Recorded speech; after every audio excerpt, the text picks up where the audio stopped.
Okay,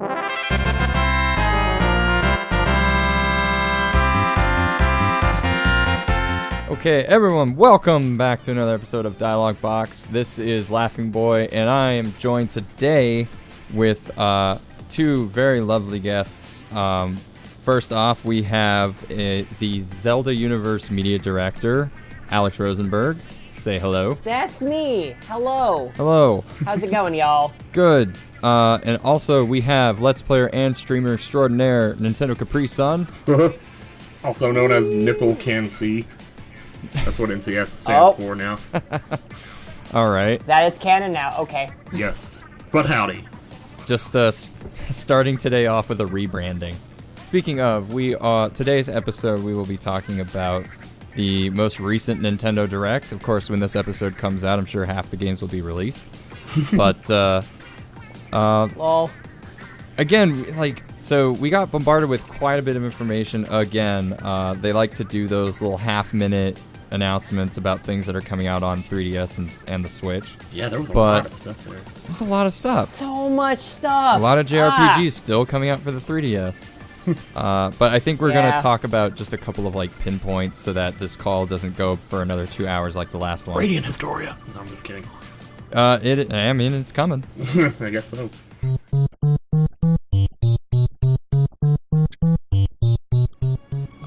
So first off, let's talk about Xenoblade 2. We've learned a little bit more. 10 whole minutes. No, I'm just kidding. Yeah, hey, we'll give it 10 whole. lot. We'll give it as much as it needs. I just meant it took up 10 minutes of the direct. It really did. It felt like 10 whole minutes of exposition soup because it was all story, and I was just I have no knowledge of Xenoblade at all, and so I was just I have no idea what they're talking about. So I assume this has some knowledge of Xenoblade Chronicles X, which I almost got, but then never actually got. Ooh. And I've never played the first one too, so I have no idea about what the hell is going on. So good news, you can skip X. Good. Yeah, fortunately, X is sort of this weird alternate timeline. There isn't necessarily any connection, except for themes between Xenoblade Chronicles and Xenoblade Chronicles X. It literally is kind of like how you have Mega Man and Mega Man X. You just have very similar themes, very similar kind of ideas and character types, but otherwise, there's no major connections that you need to follow. So, luckily for you guys, you can just play Xenoblade Chronicles 2. Oh, good. And they do kind of Final Fantasy it a bit where, again, no major connections between the first game and the second game. You can just kind of play 2, and there will be a lot of little winks so that you're kind of oh, okay, I remember that from the first game. Okay. I know those characters, but otherwise, it's not required reading in order to enjoy it, which is good. But yes, we did. I appreciate that at least. Yeah, but we did get a lot of exposition, so we've learned a lot more about what the story's going to be like, which will probably get repeated when you actually play the game. Now I think about it. Probably. Maybe. But I think flashbacks or something. Yeah, probably. Yeah. Narrated by Winnie the Pooh. Oh well. I mean, you're not wrong, really. We've also learned that there will be a special edition out in North America, which will be $99, as well as a special edition Pro controller for the Switch, which will be, I think, $75. That's actually already pre-orderable from GameStop. So I guess you guys don't have too much background on Xenoblade. No. There it went. I mean, about as far as my knowledge is the I'm really feeling it thing from Smash, and that's about the extent. The one overall thought, though, I had throughout the entire extended trailer for Xenoblade, though, was, and I hopefully am not the only one, every time there was a texting of someone's name, am I the only one that thought that low-key looked like a toothpaste logo? I didn't actually see that. I'm gonna have to go back Okay, and see I'm gonna put it in. I'm gonna put this in our Discord chat. Okay. It low key looks like the Crest logo. Good. I like that. And I was just like, I'm very confused. Like, what is happening here? It looks Yeah, whimsical. like, it looks like the Crest logo, though. So what do you guys think about Xenoblade 2? Do you guys think, regardless of your entry point, do you think that this would be an okay entry point for you two, having not played Xenoblade 1 or X? I doubt it. But I don't know. I mean, it's hard to say. I mean, I feel like with this one, because Xenoblade is such a, like, established franchise, I feel like, for me, I would want to go do the first one anyway before I went into Xenoblade 2. That's how Right. it would be, yeah. I mean, just because I feel like then I would be caught up and then I would understand it more. Right. Kind of how I felt like when going through Game of Thrones anyway. So, Oh, yeah. I'm going to keep that mentality going through Xenoblade and just be like, I'm going to start from the beginning so at least I can sort of like see the connections as they go if there are any references. Okay, so again, Xenoblade Chronicles 2 will be coming out December 1st, 2017. They've actually managed to keep that holiday release date going, so I'm pretty jazzed by that. In our last episode, we were literally talking about it like, don't hold your breath. Like, this is gonna get pushed back.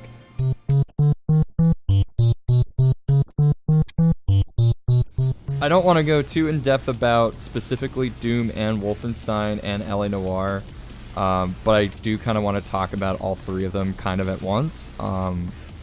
It is interesting to see that we're finally starting to see that third-party developers, like especially 2K and Rockstar, are like, oh, do you want to like make a game for the Switch? I guess we should do that, right? Like the game's selling, Yeah, right? probably. Yeah, although, I mean, 2K and Bethesda, all that stuff. I think when I heard about Doom going to the Switch, my first like instinctual thought was like, lol, what? Because Doom is incredibly graphic. The score of it is amazing, but like, it's not something you would immediately think Nintendo. Right. But I'm like still kind of into it, and I'm very excited. I think I'll probably grab Wolfenstein 2 and Doom. I mean, I'm playing Wolfenstein The New Order on my PC right now, and I think it's fantastic. So I'm excited for Wolfenstein 2 anyway. I'm looking forward to see how the Switch version is different from like the regular versions of the game. Right. So, yeah. Yeah, I mean, it's kind of interesting to see that. I mean, Bethesda and Square seem to be really going all in on the Switch right now, whereas Capcom is still sort of playing their cards close to the chest. Do you think there's any particular reason why, like, do you think that what's the future of seeing these more mature or these more, like, Western style games coming out on the Switch? I feel like this is the first time in about 10 years that Nintendo's been this relevant, because, you know, the Wii U was a flop, and even that was 5 or 6 years ago. The Wii itself, it's already 10 years old going on, or maybe already, I don't remember the exact date. Yeah. I'm impressed to see that like, Nintendo's always had issues with third-party developers, and to see someone like Bethesda and Rockstar, two companies that really haven't really worked with Nintendo before, immediately be like, hey, we're going in Nintendo territory. I think that's really cool. I think, Yes, it is. yes, I probably will never get Skyrim because I'm arachnophobic, but the fact that it's coming to the Switch is great. I think the fact that the Doom and Wolfenstein is coming to Nintendo is also great, because Nintendo really needs to have the thing of, hey, we're not just a family console, we can be for mature audiences. And I think that's something that was very rare on the Wii. It didn't happen at all on the Wii U. Nope. Or when it did, it didn't go well. Zombie U. Yeah, I mean, they gave it a fair shot, But right? but with like Rockstar's never worked with Nintendo. This is like their low-key test to see whether or not the Switch is a viable option. Because if LA Noire does well on Switch, we could definitely get, like, if GTA 5 gets ported, or if GTA 6 will get a mass launch on Xbox, PS4, and Switch at the same time, which could be really cool. Yeah. And maybe Red Dead Redemption 2. Yeah, and that's kind of the thing. We saw these announcements for a couple of Rockstar games that did not have Switch in their trailers. Do you think that because of the Switch selling now, do you think we might see sort of a reversal on certain games announcements? Like, do you think we'll actually see Red Dead Redemption come out date and day with the PS4 and Xbox One? Anybody's guess? I think it's possible. I mean, the Switch has been selling incredibly well. Partly because of the fact that Nintendo had the sense to launch it with an actual major title. Yeah. I think that's helped a lot. And I feel like now that that's been established and they've been releasing actually really major titles with the within the launch year of the console, I think Nintendo has put himself into a very good place that it's entirely feasible that all these developers start, like, porting their games over. Like, I know Capcom just announced Okami HD for PC, Xbox One, and PS4. I wouldn't be surprised within the next couple months they add Nintendo Switch to that. And it wouldn't be impossible due to the fact that it's they could just port the 1080 version that they already made, like, several years ago and just say, here, this is the Switch version. We know the Switch can't do 4K, but here you go. But, like, I'm assuming they're going to do, like, the touch stuff, like how they did it with the motion controls. For PS4, I'm assuming they're going to use the touch bar. And so they would just extend that to the touch screen of the Switch itself. Well, remember, the PS4 can use the Move controllers. Nobody uses the Move controllers, Andrew. I have them! I swear! I do too! That's the point!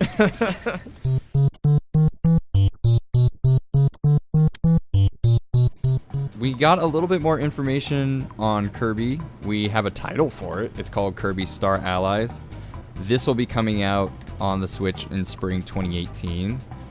So they kind of reiterated what the whole game was about. It seems that you can create a team of 4 people. You don't start out with it, so it kind of works the same way as Kirby Superstar. And then you get to mix powers through your teammates, which is sort of like a slightly different way that Kirby has done this in Kirby 64. So what are your guys' thoughts? You guys were not in the last episode of DialogBOX where we kind of discussed this. So I kind of wanted to see what your initial thoughts were on Kirby's Star Allies. And Alex, you can go first. I'm like kind of into it actually. I think the one thing I was intrigued by, because they started the Nintendo Direct early with a Kirby thing with the Kirby Battle Royale, and then they made a mention at the very end of it about like a poll about the copy ability, and I'm kind of wondering if they're gonna take the result of the poll and then integrate it into Star Allies.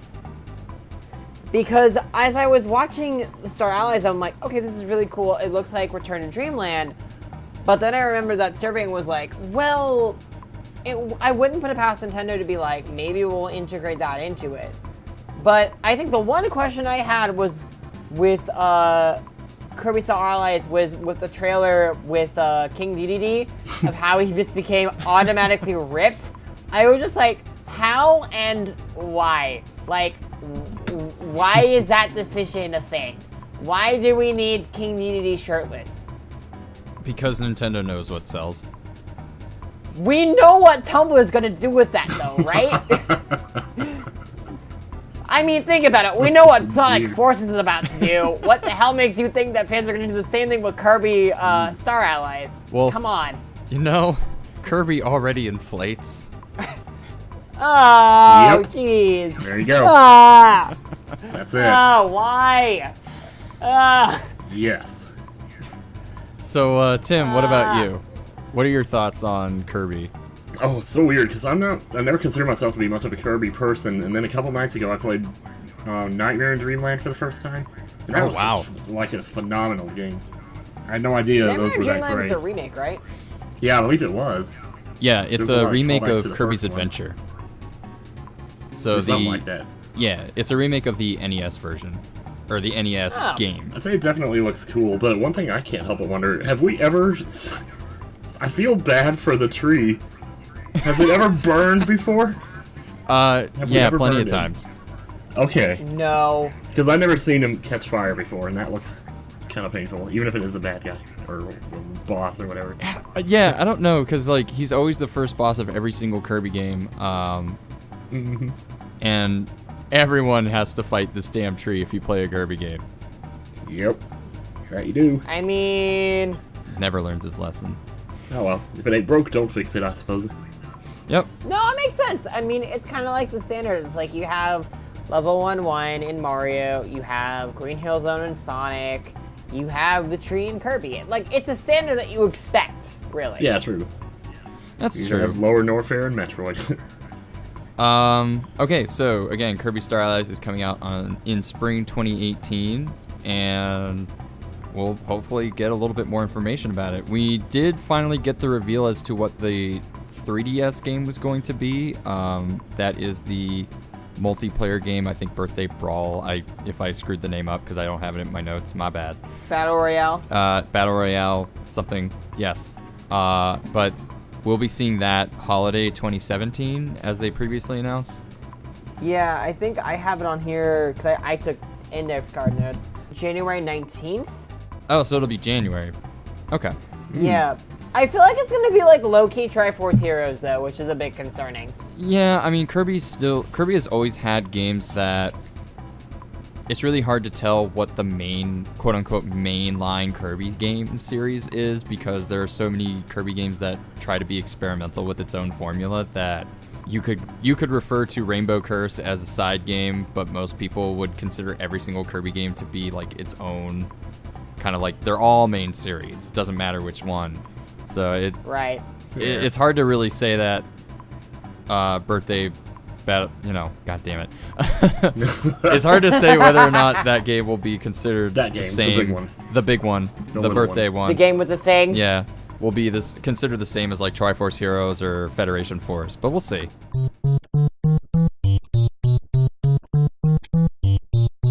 Alright, so next on the docket, we got a glimpse into what all these arcade archive things were about.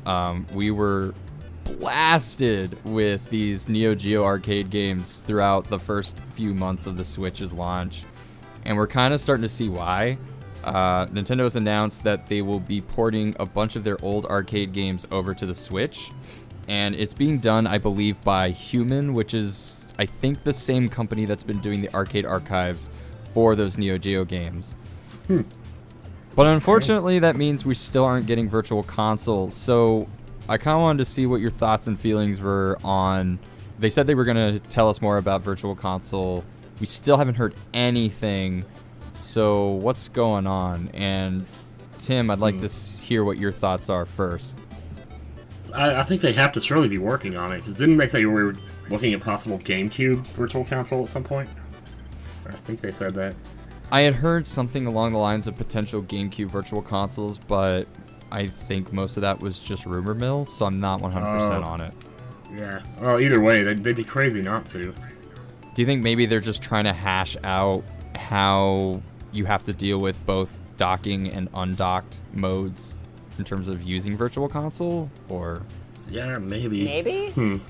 Yeah, because unfortunately with the Wii U there is always lag in terms of Virtual Console, and it's something that I have not noticed in the NES Classic. The NES Classic is so... I don't have one, so I don't know.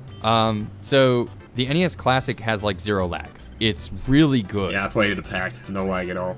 Yeah. Oh, nice. It's really surprising, and that's why we're specifically like, if I'm gonna stream or do a video of anything that is on the NES Classic, just prefer to do it there. Yeah. But because they've been kind of focusing on these classic peripherals, do you think that they're trying to maybe sidestep the Switch's Virtual Console and maybe instead do classics? I don't really know. That's, I feel like they've already done this before with this whole... Well, I don't know. Have they really done the old arcade games? I don't know. Well, it depends, because the NES Classic, despite how great it was, they never really intended it to be a long-term thing to begin with, and so everyone was like, I want one! And they're like, oh, they don't have enough, and I've heard they've been increasing their stock for the SNES Classic. If they're gonna end up doing Virtual Console for every single console line, which means that, we could be seeing an N64 classic. Yeah. Cool. But, like, better have they need to Banjo-Kazooie. have that Yes, and it needs to have the stock for it, because otherwise, like, that partly why, like, I'm kind of like whatever about it is because I'm sort of waiting for the day that Nintendo announces VC. And I'm wondering if this is their way to, like, be like, technically speaking, arcade ports are virtual console ports. Right. Yeah, true. So this is kind of like their low-key, like, let's see how this goes. Because honestly, I would love virtual console GameCube games. Like, Eternal Darkness and Paper Mario 1,000 Year Door, I want it. Metroid Prime. I want it so bad. I want to play 1,000 Year Door on the Switch. Like, make it happen, Nintendo, please. So if they can make it work, I would love it. But, like, if they're going in the direction of, let's make these smaller versions of the consoles and make them out as, like, classic things, cool, but they need to really work on their stock thing. Yeah, and I think even Reggie... I'm sorry. And I think Reggie himself even mentioned, like, this was meant to be sort of like a holiday stocking stuffer for your family or your kids. And so they never meant to produce it for a very long term. But I think with its such welcome reception, because consider this scenario. We have, every time a new Nintendo system comes out that uses Virtual Console, we have to pay an upgrade surcharge in order to use it on the new console, right? Yeah. Do you think that the classic system could bypass that entirely? Because it's like, we can just release an NES Classic 2 with 30 more games. We can release a SNES Classic. We can release an N64 Classic. They could release like a Game Boy with preloaded games. Like, it kind of looks like this would be an intelligent move on their part to kind of sidestep the fact that, oh, I have to keep repurchasing these emulated games. Yeah. Ugh. Right, but the way that they've been doing it, like, if you bought something on the Wii U and you could get it for, like, $2 on the Switch, or on the Wii, or, sorry, if you bought something on the Wii... It's confusing. I went too far. Like, you bought something on the Wii, and you can buy it on the Wii U for a discounted price. Like, that's not bad. And I think that's, like, I don't mind paying an extra $1 to play it on the Switch. Like, for me, I'm okay with that. I don't care. I know people do, but, like... as long as I'm able to play it on the console that I'm currently using, I don't care if I have to pay an additional $1. That's the thing. So, like, maybe it's their way to circumvent that, but, like, that also means that you may be buying, like, a handful of products that's all over the place, and even then, you won't be able to bring it with you. That's true. Right. It is a true Because story. I would love to play Eternal Darkness and Paper Mario 1,000 Year Door with me while I'm on break at work. I mean, the option's definitely there, and I think for stronger consoles, you could see a virtual console or some kind of port to the Switch, much as how they did, our Metroid Prime trilogy and Skyward Sword on the Wii U considered ports, or are they considered virtual console? Like, these came out the system right before it, but you can download them digitally, so... But I think for quote-unquote weaker systems like the NES, the SNES, and the N64, something you could put on a Raspberry Pi, you could easily justify saying, like, here is your virtual console for this thing, and you never have to upgrade it ever again. I think that would potentially be a good decision on their part. Because thinking about... All right, I could pay the extra $2 to upgrade, but remember how long it took for virtual console games to come out on the Wii U, and we were getting new games, sure, Forever. but even certain old games that had been on the Wii forever, we still don't have, like, Final Fantasy II, Final Fantasy III. Actually, none of the Final Fantasies are on the Wii U Virtual Console. Didn't Ocarina of Time and Super Mario 64 not launch until, like, April 2016? They came much later, yes. Like, they've been really, really badly behind on it, and I'm wondering if this is probably why. If they can figure out a better avenue to not lock it to whatever system is current gen, I would say go for it. They just need to keep it in stock consistently. Yeah, that's true. Because because honestly, I would buy everything if I had the money for it. Because honestly, like, I'd buy the SNES Classic for Star Fox 2. Like, that's it. Yeah. I have Earthbound on Wii U, so... And that was a really interesting reveal, too, because, like, no one saw Star Fox 2 coming. Nope. Not really. So it makes people wonder what possible gems could we see in the future. But I think we're going a little too far into it. I kind of want to... Mother 3! You know, I was actually surprised that Earthbound Zero didn't make its way to the NES Classic. Is that what we're calling it? What is it actually called? Earthbound Beginnings, sorry. Earthbound Beginnings? Yes. I mean, that was like its own thing. So I'm kind of like, sure, whatever. Hey, we got Earthbound. I still want to see Mother 3.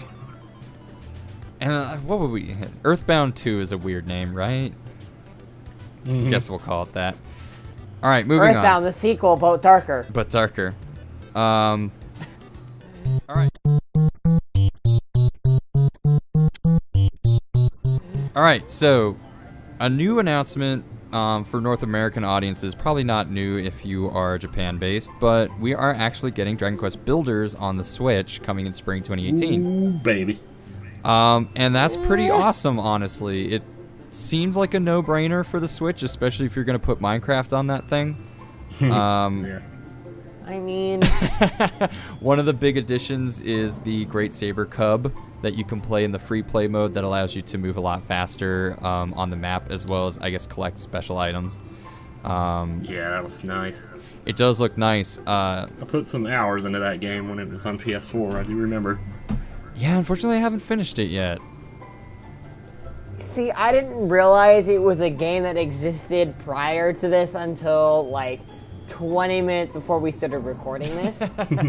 So when I watched the Direct, I'm like, well, this is basically like a low-key Minecraft. Like, I thought it was going to be like an RPG Maker thing, and then it was like, oh, it's like low-key Minecraft. Yeah. And then I realized that was exactly what it was, and that it was already released for other consoles. So it tells you how much I haven't been following the industry, which is really sad. Well, you have to take charge of all the Zelda stuff, so... I've been doing a lot of work, so I'm going to just attribute it to that. Yep. As someone that has already bought and put hours into it in its previous release, Tim, do you think that there's a good reason for you to pick up Dragon Quest Builders on the Switch? Well, I mean, aside from loving the game, I don't know. Are you a big... That's the tricky one, because I feel like, I mean, if after a year, if they really... I mean, if they really just bring it to the Switch for the sake of just bringing it to the Switch, then yeah, I guess. And then... I don't know, I just feel like if... I'd kind of hope they would have done more with the game, I don't know. Right. I'm still considering, because I've only gotten to Chapter 2 out of, I think, 4. Yeah. So I'm still, like, considering, like, should I just trade it up, or... Chapter 2 is really... That whole game is actually pretty dark. It's got more of a story than you would think it would. Yeah, and that's the thing, like, it is a low-key Minecraft, but it is a low-key Minecraft with a story mode that is pretty good, like, especially if you have played the original Dragon Warrior on NES. Oh yeah, it's definitely kind of a... There's a lot of callbacks to the old series. It's like a cool what-if scenario, too. Mm-hmm. So I would have to play that in order to understand it. Cool! It's not a long game, and you can download it on your iPhone. Oh, it's on the iPhone? Oh, cool. Yeah. I was actually I'll do I was that. going to learn to speedrun it for a while, but never did. Because you could probably speedrun it in like 6 hours, I think, maybe even faster than that. Yeah, no, Dragon Warrior is a very, very short game when it comes down to brass tacks. Mm-hmm. And so what wasn't announced during the Direct, but what I'm still interested in is that in Japan they did announce that not only is Dragon Quest Builders coming out to the Switch, but Dragon Quest Builders 2 was announced and will also be coming to the Switch. As That well, I'm interested in right there. yeah, as well as the PS4. Oh, I didn't hear about that. Yeah. So assuming that it does get ported over, we could potentially see it on the Switch. We've seen quite a bit of support from Square Enix on pretty much every console. Like, they still support the Vita. God bless them. Like, Well, somebody had to. But Tim, do you might as well be think Square.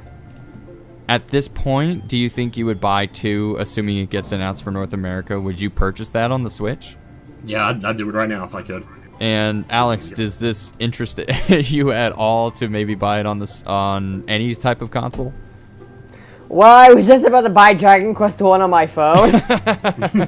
So, I mean, because I was just like, well, if I can play it on my phone, then I'm like, well, I mean, then I should probably at least make an attempt. Right. Like, a solid attempt to at least try it. I mean, I can't guarantee that I'll actually play it or finish it, but, like, I'll give it the good old college try for sure. Like, I know Dragon Quest, exists partly because of the fact that it's in Fortune Street. Right. Yep. Like, the amount of knowledge I have of Dragon Quest is partly because of the fact that it was featured in Fortune Street, and that was like the game that was like, oh right, this franchise exists. So I haven't like really taken the time to look at the franchise itself and be like, oh, okay, let's play all these things. Right. So maybe now I'll be like, all right, let's sit down, let's try this for real. Let's see if I actually enjoy this, and if I do, cool, then maybe I'll give it a shot. All right.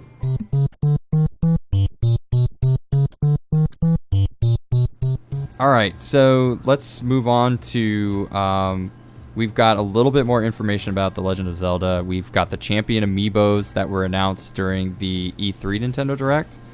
But now we kind of know what they do. I have to grab them. So it seems like these new Champion Amiibos will unlock a helmet for Link. They will go, I think, with his Guardian. Is it just the Ancient Armor set? Yeah, that's what it looks like. Yeah, Ancient Armor. And they will all they're all based off of their corresponding divine beasts, but even though we know that that's what's happening, we still don't know 100% about what they do, and they still said that, stay tuned for more information. So what do you guys think that the divine beast headgear might do? And I'll let Alex go first. I feel like it's gonna probably have some sort of extension of like maybe the powers that the champions actually give you. Like maybe they'll give you extended, less amount of time when recharging the abilities.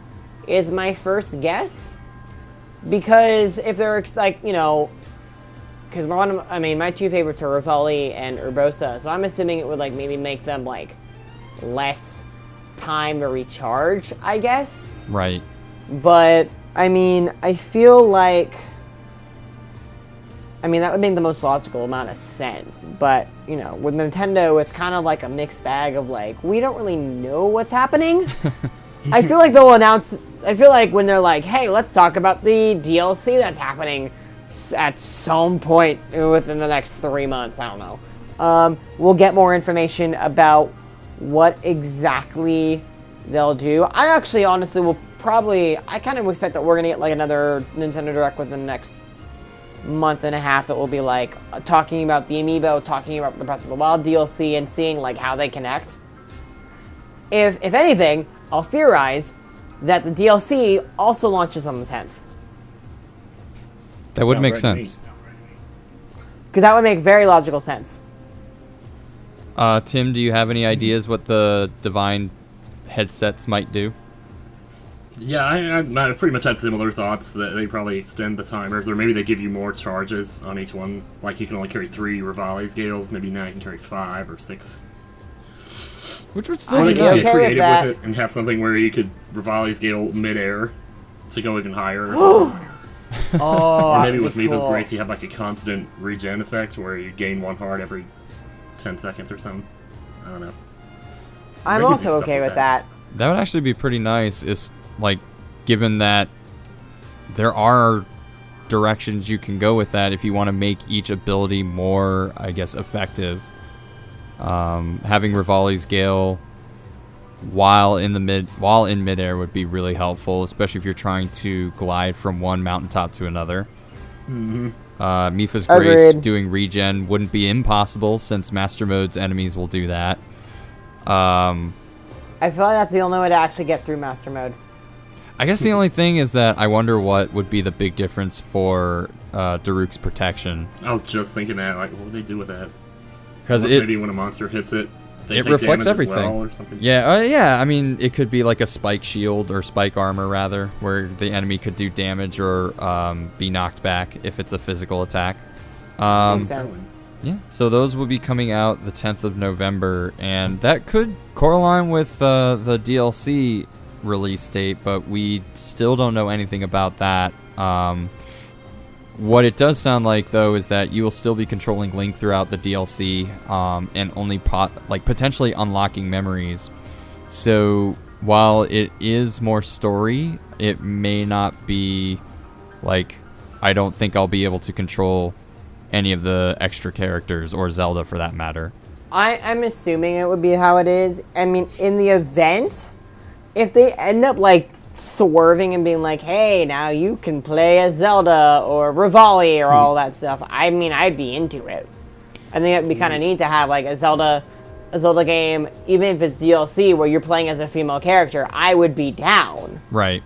But honestly, with Nintendo, because they play their cards so close to their chest, I have no idea what they're gonna do.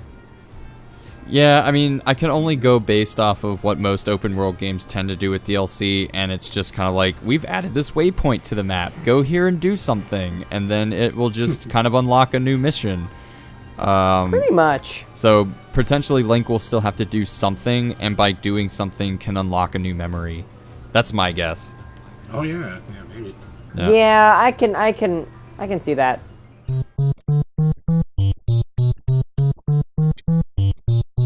Okay, so unfortunately that's all the information that we had on The Legend of Zelda, especially for its DLC. So we'll just move on from there. We've got a couple more things to talk about. I kind of wanted to go into a little bit more on Pokemon Ultra Sun and Moon. It will be a different story. It seems like even the starters are gained through a different means.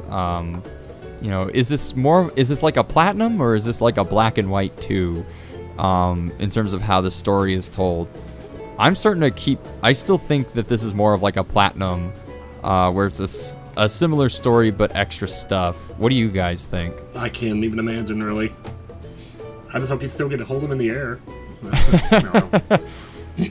See, I never actually finished Sun or Moon.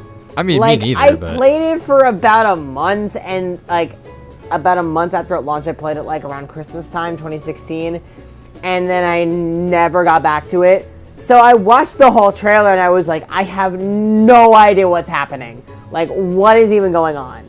And I'm like, cool, I see we got new clothing options. Cool, I guess, maybe, I don't know. So I'm just kind of like, I mean, I thought when they announced Ultra Sun, Ultra Moon, that it was entirely, like, unnecessary, but it was, like, also low-key Black and White too.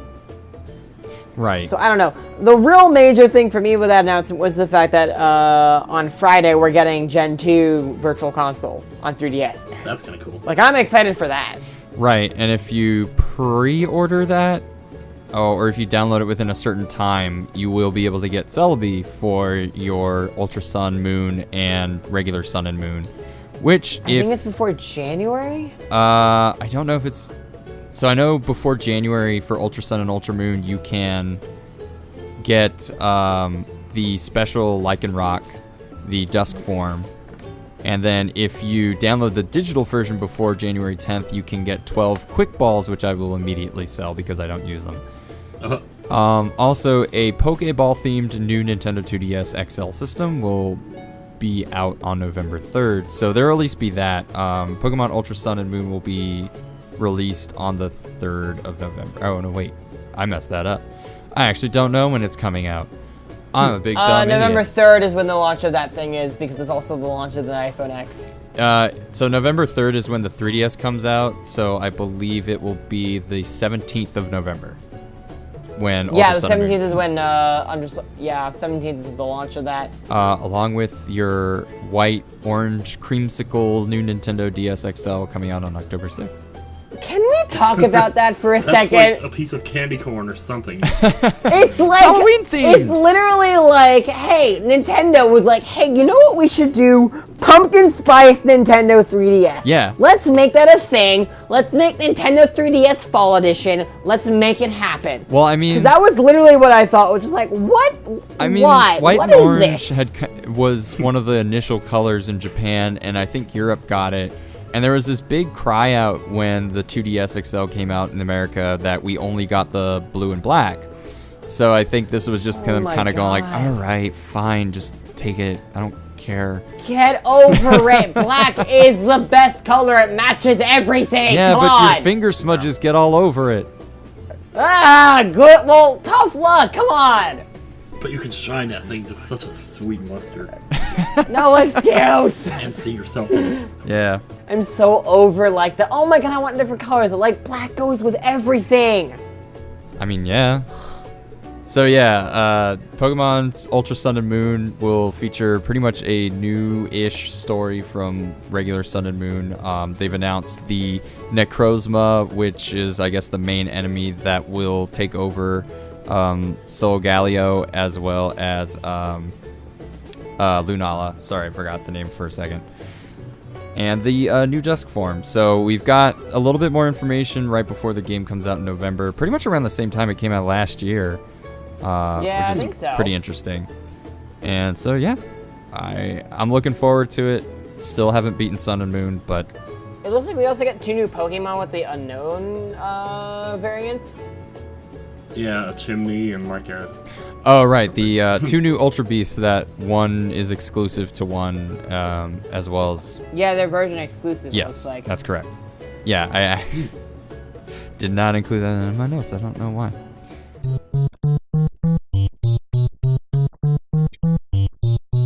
All right, so finally we talked ever more about Super Mario Odyssey. They announced a couple new kingdoms, one of which was announced in August. But we got some confirmation to an image that we had seen prior to the direct.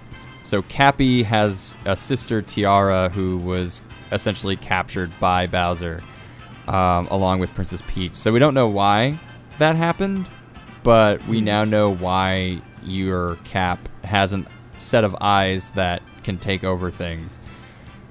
So we have the Luncheon Kingdom, the Wooded Kingdom, Cap Kingdom, Cascade Kingdom, Snow Kingdom, Seaside Kingdom.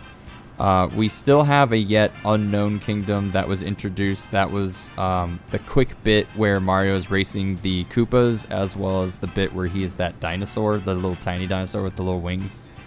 Yeah. Yeah, that was Jungle like Kingdom, I guess. low-key. Yeah, that was like low-key Jurassic Park. It was really cute. So I was just like, what? like, because they just kind of showed it without telling anybody, and so it's like, all right, why is he this Show with no context. And I cute was little like, dinosaur? Okay. Also, speaking of no context, we are also given a screen cap mode. Where Nintendo is definitely following in PS4's footsteps when it came to, like, let's just let the player take different screen caps whenever they want. Well, So what if they had like a thing where you could get your screen cap printed out as a poster to hang on your wall or something, you know? yeah, you can Or get it printed add out at your local Instagram to Blockbuster. it. Oh yeah. Or add Instagram integration, because then I can put all of my ZU Breath of the Wild stuff on the ZU Instagram. Well, at least you'll still have Twitter. Yeah, but it's got like 4 steps, and yeah. Yeah. But I guess let's take a moment, because the internet won't stop talking about it. But Mario goes shirtless finally. Yep. It's The about time, too. long-awaited reveal. Can we talk about the fact that Mario has nipples in that one and Link doesn't?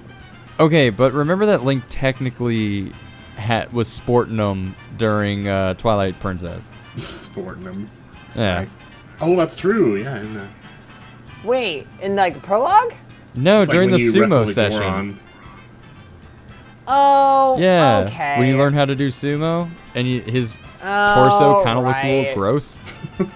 I forgot all about that, dude. But like you can have like almost like half naked Link for the entirety of Breath of the Wild. Like, come on. Yeah. Yeah, I suppose. Like I said, Nintendo knows what sells. Pandering to the audience. Come on, Nintendo. Yeah. Give us all of it. All the bits. Well, it's still not as bad as that one GameSpot Photoshop where they gave him a gold necklace and hair. Oh, I saw that too. What? And then there was like a post on Facebook of the person pretending to be offended by it. Yeah. Wait, what? I need to see this. All right, hold on. Wait, maybe I can find it. Oh, shoot. I need to see this, please. It's just more accurate. I mean, it is anatomically correct. Let's be honest here. Yeah, there is Mario would have Mario would be like Gaston and be like, and every last inch of me's covered with hair. Like, that would legit be Mario, but with the Italian accent singing that. Yeah, no. I mean, it's... Every time I see that AMR, I think like ASMR. Oh, yeah. ASM Mario. Hi, welcome Yeah. to Mario ASMR. It's a me. You know Mario. that IKEA made an ASMR? That's weird. I love it. I don't know. There's something weird about it. I was just like, why? See, I like the idea that Mario goes out and has all these fun adventures, but like Luigi's like staying at home doing YouTube stuff. Luigi is an ASMR artist. Oh man. Luigi's an ASM artist. I accept that it's canon. Here's the thing. Please smash the like button. Oh god. And That apocalypse is killing us. We're bad people. All right, so It's okay. I mean, I think that about covers. So, what did you guys think was like the big takeaway from this Nintendo Direct? Ooh. Like, what did you think was like the best part, personally? Apollo Justice. No. We are getting a 3DS It was like port. a lot of little things, really. I don't know if there was one thing that... I mean, aside from possibly Mario Odyssey itself, I don't know if there was anything that really like stood out to the point that it made everything else seem insignificant. I think that my highlight was the fact that, you know, hey, we're getting mature, like, kind of like major mature video games on the Switch with Bethesda, with Doom, Wolfenstein 2, Resident Evil Revelations 1 and 2, and L.A. Noire. Like, they're very mature games, very mature themes, and I think it's really cool to see that Nintendo's finally actually getting that. I think that's cool. I think it says a lot. I think it actually shows some promise for what we can see in the future. Like, maybe next Nintendo Direct we'll maybe get, like, an announcement of maybe GTA 5 port onto the Switch. Maybe we'll get, like, some, I don't know, Life is Strange on the Switch. Yeah. Like, this opens the door for a lot of mature games, a lot of mature content to be put on a Nintendo device, and I think that's really cool. I think it's got a lot of potential, and if it goes well, this can mean a lot of huge things for Nintendo, and I'm really looking forward to seeing it become more than just a family unit. I want to do a quick search, because hopefully I'm right about this, but I want to say that the last time a Nintendo console got a game, whether or not it was exclusive to its system, was Grand Theft Auto Chinatown Wars back in 2009. That was on DS, right? That was a DS exclusive until it was ported to the PSP for selling terribly. Like, It also got ported to the iPhone, too. it got ported to a lot of stuff, but like that's telling the fact that it sold so poorly on one system that you put it on its, like, the guy in last place. True. I mean, granted, we all remember like all the Call of Duty ports on the Wii and how trash they were. But I'm wondering Yeah. if now that the Switch is like at the same point, whether or not they will be like, all right, let's see. Now we're at the same place. Maybe we can have mass releases on all the consoles at once. And it would be I nice think to that would see. be really cool. I'm really hopeful. I mean, again, with Bethesda and Bethesda, Rockstar, 2K, and EA, you are starting to see that 2018 might be the year that third parties start picking up the Nintendo Switch, and so I'm pretty hopeful about that too. I hope it happens. Yep. And I think personally, like the big thing for me was, even though it's such a minor announcement, seeing Dragon Quest Builders on the Switch is sort of like a reminder that Square's like, you know what, we actually do care about Dragon Quest. We haven't for like 5 or 6 years, but all of a sudden it's like Dragon Quest 7, Dragon Quest 8 finally got North American releases. Both Dragon Quest Heroes came out. So I'm hoping that this is a good sign of things to come for the Dragon Quest series, and hopefully we'll still get that 11. I'm not holding my breath for 10. If 10 never comes out, I understand. But I would love to see 11 somewhere in North America. Look, all I want right now is to have Square launch Kingdom Hearts 3 and Final Fantasy VII's remake. So Nice. at this point, I'm like, guys. I mean, when they brought information about Project Octopath Traveler, which, by the way, horrible name for a project. Like, what is that? I'm also just like, Square, I need you to work on the 2 games that are important right now, which are Kingdom Hearts 3 and Final Fantasy VII's remake. And I haven't heard anything about them, so I need updates. Come on. Yep. Well, remember, the latest update on Final Fantasy VII was that they fired the company that was originally developing it. Oh, for the love of God! Oh boy. It was another 2 years. Well, it will be a PlayStation 5 exclusive. God damn it. Kingdom Hearts 3 coming out 2018. Maybe. Don't toy with me, Square. Last of Us 2 will probably be out before that, so we'll see. Oh, absolutely. They'll probably come out 2020 if anything. I'm so salty about that. All right, so I think that does it for tonight's edition of DialogBOX, which will probably come out within the next 2 months. Let's hope. But Alex, Tim, thanks for joining me. I would love to have you guys back for future installments. So I hope you guys had fun. I had a blast. This is fun. Bet yourself. You bet yourself. I will bet myself. I've said that before. I'll bet Well, I myself. have now. I bet myself a whole $1. He betted himself. Just getting into crazy antics all the time. Oh, yeah. Ooh. All right, we will see everybody on the next Dialogue Box, which I don't know what it will be about. We'll see what happens. So everyone More say goodbye. things.